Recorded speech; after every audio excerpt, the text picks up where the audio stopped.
Want to watch football without the restrictions of blackouts or cable? Check out expressvpn.com to help you get access to all the live games. Sign up today using the link in the description to get 3 free months. Yo to Bolt fam, it's the director. Chargers fans, I can't almost believe it, man. We have finally made it to training camp week. The Chargers will be taking the field with Jim Harbaugh and Justin Herbert to give us our first look at what this team really is going to look like, man, because it's not until you put on the pads that you get an honest look at the team. And it's going to be a fun one, man. I'm going to be there from the 25th to the 27th. You guys want to say hi? I'll be wearing my director's jersey out there. But in preparation of this, I wanted to give us an even further in-depth look of who to look for during training camp, because it's easy to go through and look at the starters, right? And everybody that's going to be out there that I'm excited to see in person, like Justin Herbert and Ladd McConkey and Junior Cole, some of the rookies and stuff there too. But oftentimes emerges in training camp, you'll find these camp sleepers, these stars. And I think there's a lot of sleepers on this team in this year in particular because of the way the team's being built and the potential that it carries with Jim Harbaugh at the helm. Guys like Jamari Sawyer, who you see here on screen, could pop off, and he's a prime example of what a sleeper could look like and translate into a season like he did that year. He stepped in for Rashawn Slater and did an awesome job, might I add. So today we're going to go over my biggest Chargers sleepers for the 2024 season, guys to watch particularly in training camp, but to maybe get us hyped about what we have in depth, as well as maybe guys that can step up into a role we didn't expect them to. And there's going to be a lot of guys on here that I do believe are going to get more playing time than we at first thought, at first glance. All right. So before we do kick things off, let's get a shout out to the sponsor first, right, Director? Yeah, let's do that. Let's shout out to the sponsor.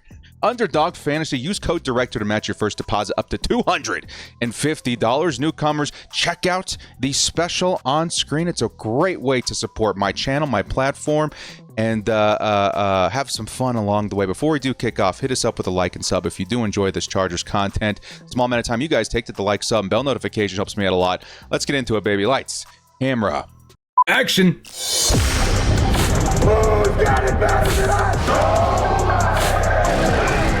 Into the end zone, Charger fans are witnesses to history!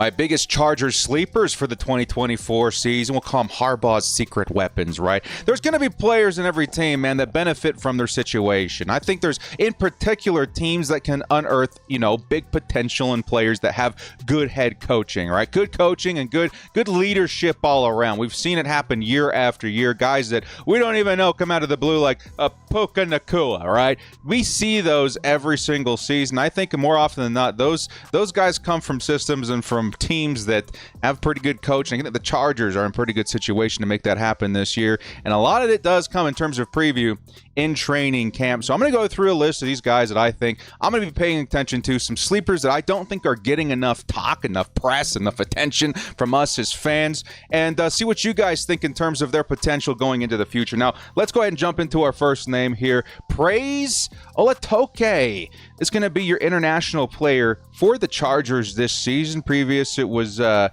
Okoye, right? And Okoye, I think he may end up having a shot at making the actual roster this year. If not, I think practice squad is definitely available for him too. But this season, we got ourselves a wide receiver with that slot.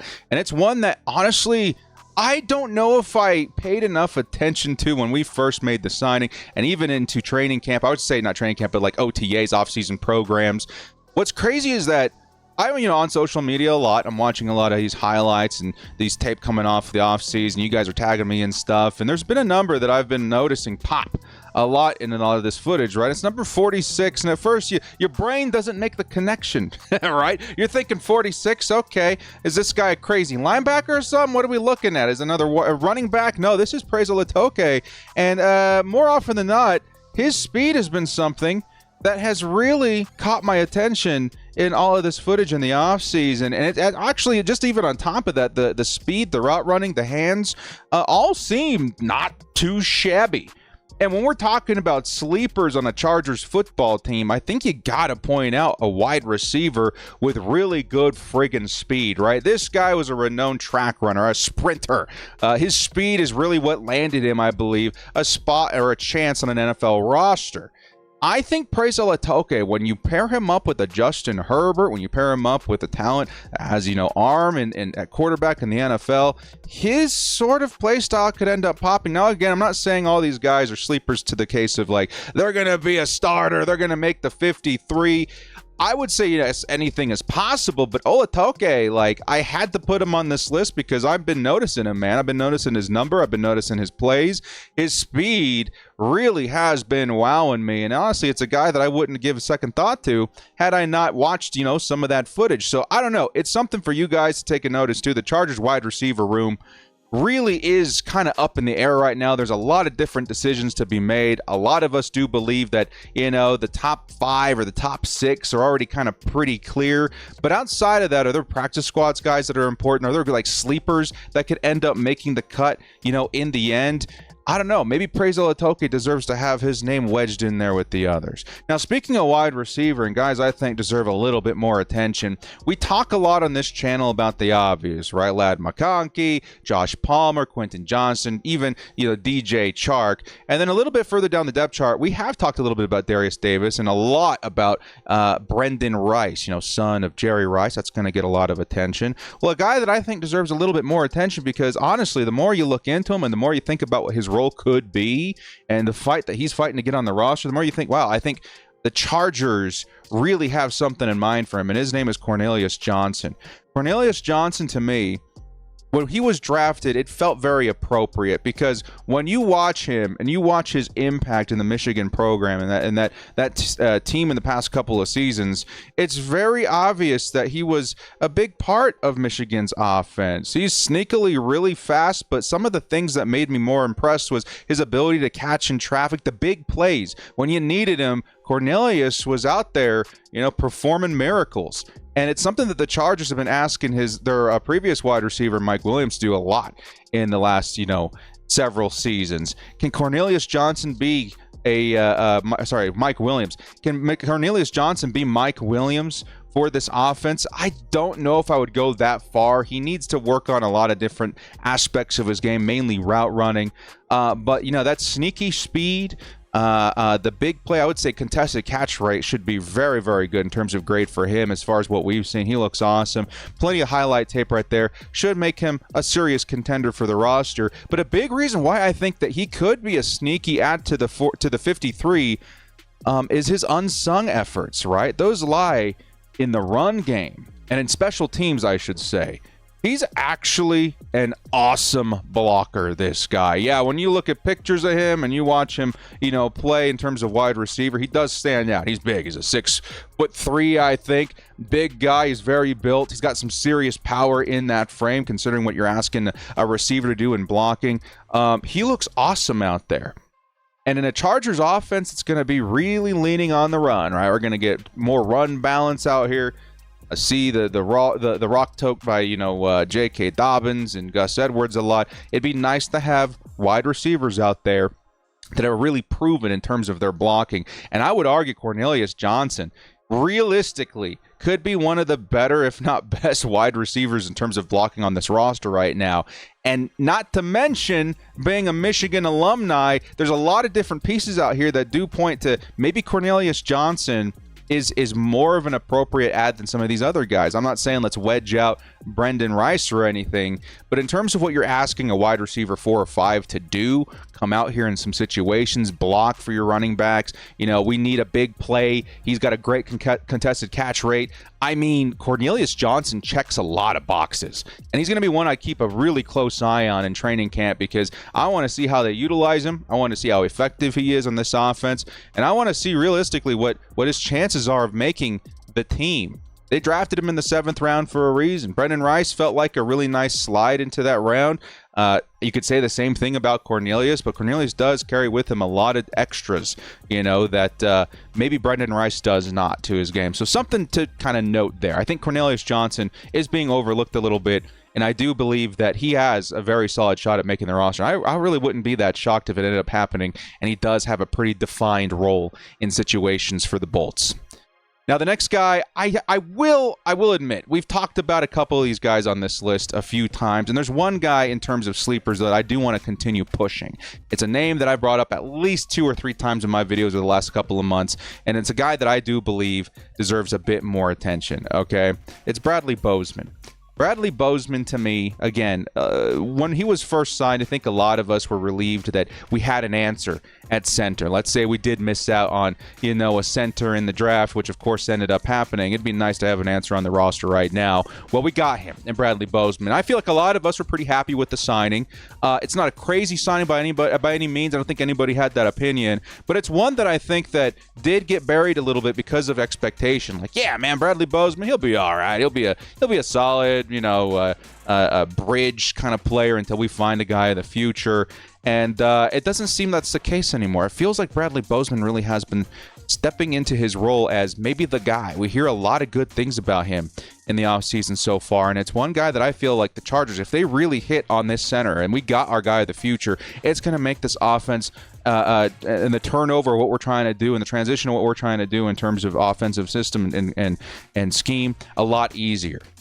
I think Bradley Bozeman, man, deserves a little bit more attention for what he could be for this team. Because he does. He gets docked a lot for his rough season last year with the Carolina Panthers. I get it. I think a lot of us understand that offense was a mess. There wasn't much to look at and say, hey, man, there's potential for them to go to brighter, futures on other teams if they end up being free agents. No, it was pretty bad. Panthers were not a great offensive football team last season. But you know what he doesn't get credit for?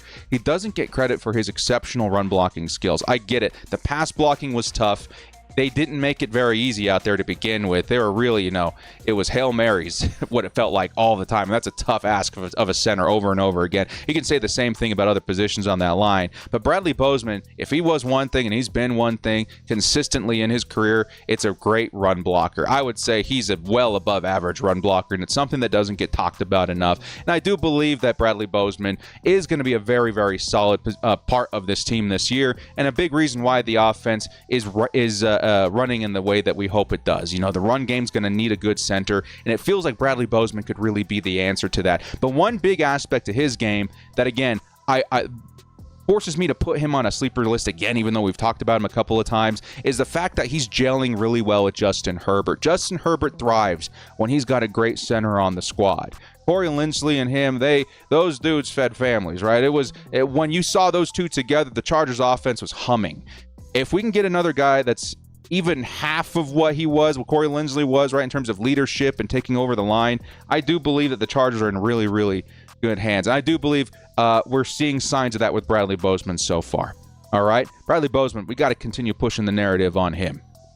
Next up, another guy that I think is not getting enough talk, and that's honestly, it's for good reason. I do believe Carson Barnhart is competing for a backup position on this team, and you're not going to see a whole lot of stories about guys fighting for backup spots, but Carson Barnhart is one that I think needs a little bit more attention because, one, yes, he is a Michigan alumni. He's going to come in and have a little bit of familiarity with Jim Harbaugh, probably a big reason why we grabbed him from free agency to begin, or from undrafted free agency to begin with.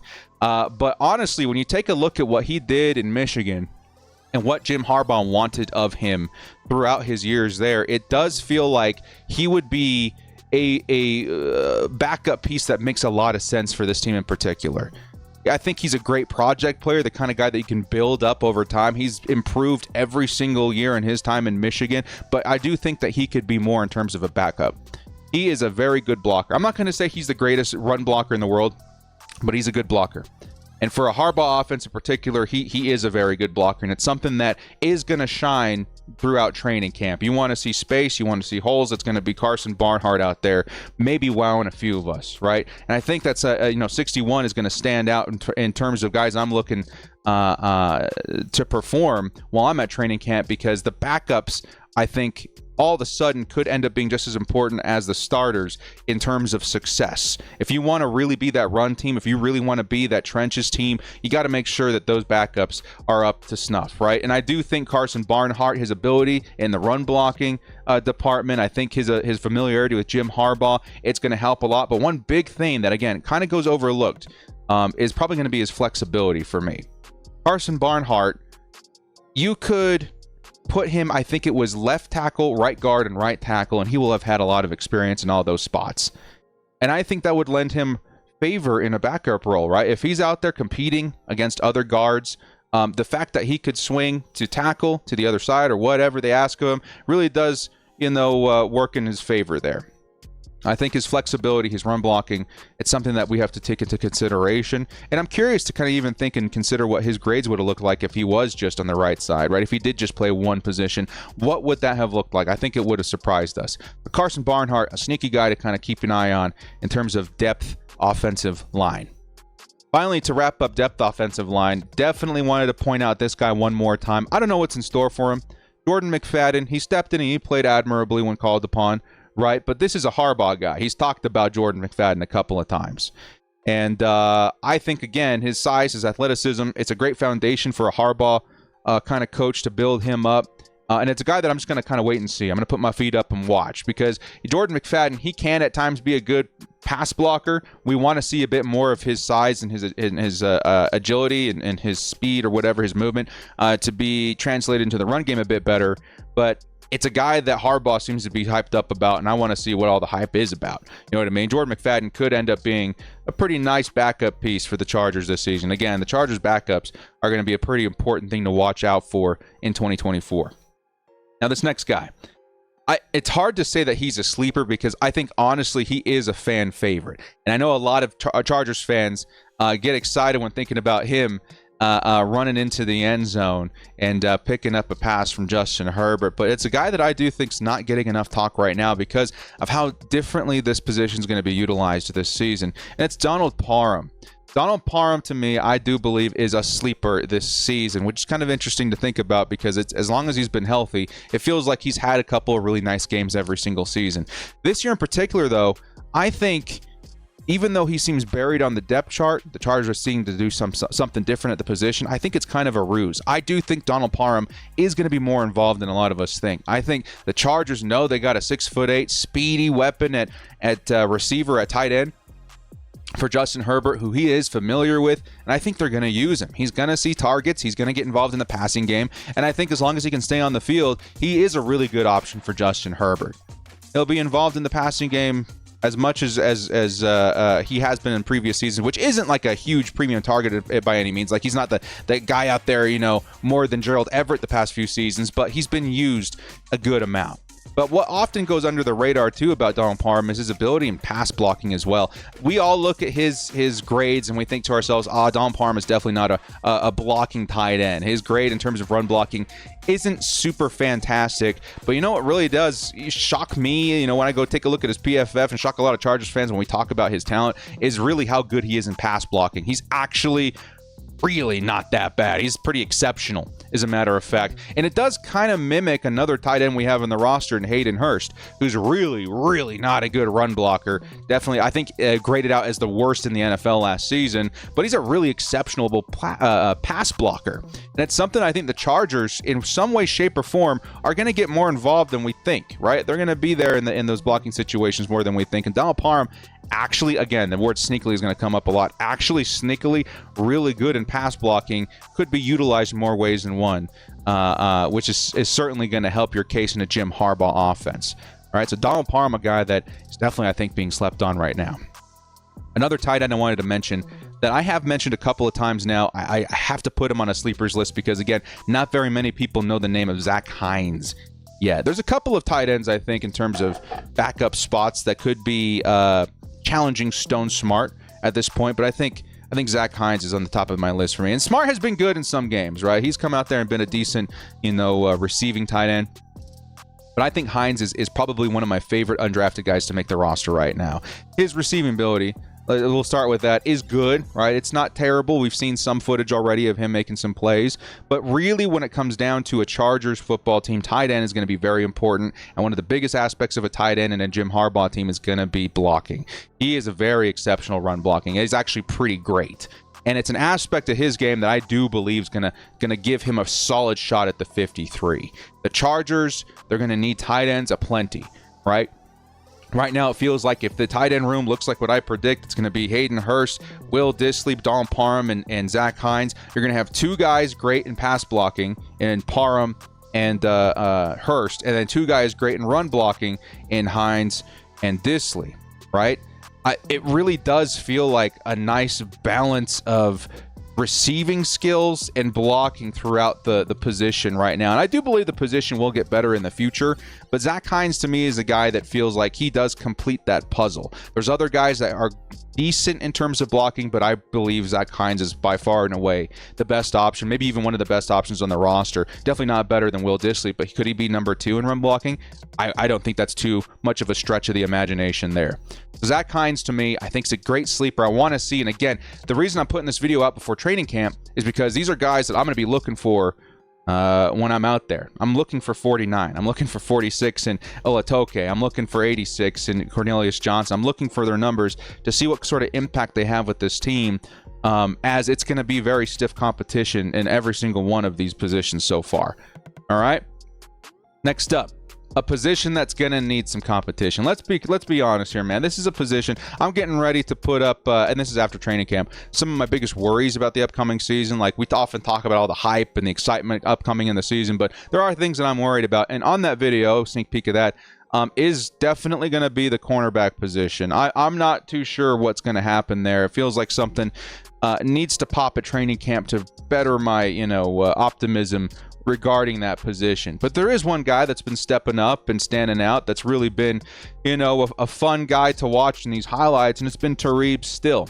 And maybe he is getting plenty of press. Some people will say, this is a sleepers video, director. What's he doing on here? Well, again, this is something in terms of we're hoping to see these underrated guys step up into the limelight a little bit more. And Talib Still, I think, needs to really pop for us this season. I think training camp is a great example of watching a guy like Talib Still take my anxiety about the cornerback position and then maybe give it a bit of a boost. Like, okay, I think we'll be okay because of what we saw Talib Still do, right? He's been great in the offseason so far. He's been making plenty of plays. He's been physical. He's been really fitting what Jesse Minter wants out there. I don't care that he's been getting a little bit more attention than what maybe is deserved on this list, but I think it's important that we acknowledge him. Because the chargeback room, again, it's not terrible, it's not great, but I think Asante Samuel needs help out there. Jasir Taylor, he's not bad. I know he's a fan favorite for Sim Sundays. He's made a ton of plays in Sim Sundays, but in real life, he's a pretty good nickel. He's not the best, but he's okay. I think Talib Still could challenge him. I really do. If Talib Still could honestly turn into the kind of corner that has the potential that we're seeing right now, if he can honestly turn into that and he can honestly cash in on that potential, the Chargers would be looking in a very good situation where we have the kind of nickel talent that we need on this team to make that Jesse Minter defense work. Nickel's going to be an important aspect of that system. And Talib Still so far has shown that he's stepping up into that. He's a guy that, in terms of sleepers, I didn't really know much about when we drafted him. And if he can really step up and make me feel not just better about our depth, but maybe even challenging our starters, that's a really, really good sign in terms of additional help for your defense. All right? Next up, a guy that I think, again, we've talked about him a little bit in the past. Haven't heard much about him since his signing because he's been kind of working silently in the background as a really good special teams player. That's Nick Niemann, under the radar guy. He's a great special teams guy. I think he's one of the best special teams guys out there, if I'm being honest. Linebacker, but more special team expert, right? His skill set seems pretty good in that area. But it also seems pretty versatile in terms of just the position of linebacker, right? He's good in coverage. He's a good pass rusher. He's a good run stopper. He's kind of the full package, right? And I don't know what the linebacker situation is going to really look like this season. Much like a lot of different positions on the Chargers this year, we kind of have to wait and see. But who's to say we don't see a little bit of work from Nick Niemann, right? We got Denzel. We got Henley. We got a bunch of guys back there. And, of course, Junior Colson. But I do believe that Nick Niemann, he's serviceable, man. We'll have to wait and see what happens in terms of camp, but he's a guy that I think could pop, could flash. He's definitely a deep sleeper for me because it's hard to say when a special teams player can translate or work into, more of the defense as a linebacker in that role. But I've liked what I've seen from him when he's out there, and I think he's very serviceable. He's also pretty fast, and he's a kind of a big guy. These things kind of really help set him apart. So Nick Niemann, watch out. I mean, who knows what could happen, right? Chargers linebackers, everything's kind of up for grabs right now when it comes to a Jim Harbaugh team in training camp in terms of competition. Next up, a guy that got a little bit of talk. We didn't hear much again, just a lot like other signings on this list. We heard a lot about them initially, and then they kind of disappeared, was Poona Ford. Poona Ford, there was a couple of reactions to his signing. The first reaction was, thank God, we got a defensive tackle. We need so much help at that position. We got a decent name, right? We got a guy that's been, pretty known among the league, for at least 5-6 seasons. I don't know. He's up there, right? And the other reaction was, I don't know if Poona's going to be good enough, right? We needed a lot of help, and I don't know if we got the guy out there yet. Well, after that initial reaction, we didn't really hear much about Poona Ford. I'm here to tell you that Poona, he has a lot of potential to be, not just a sleeper, because I do think he's going to be, close to the top of the depth chart, but a guy that does put up some good production this season. Now, he was a force to be reckoned with in the middle of that line for years in Seattle as like a run stopper, right? He was really good. And then he kind of got forgotten in that role for whatever.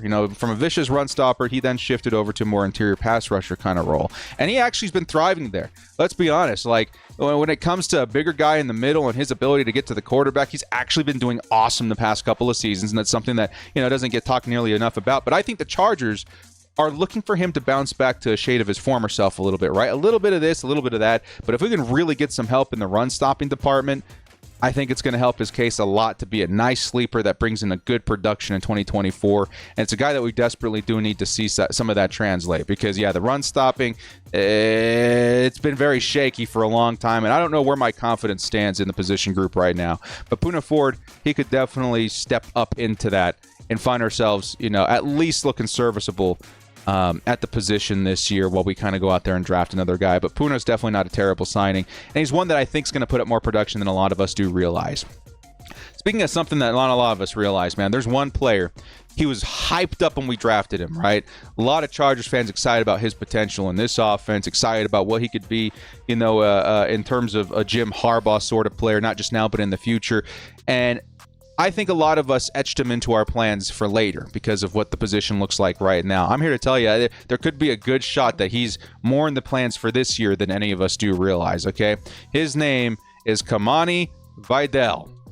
Vidal was one of those pickups in the draft where I kind of lost my mind. He is a great athlete. He's a stupendous fit for this offense. He screams Jim Harbaugh. But he is on this depth chart right now, I would have to imagine, the very highest running back 3.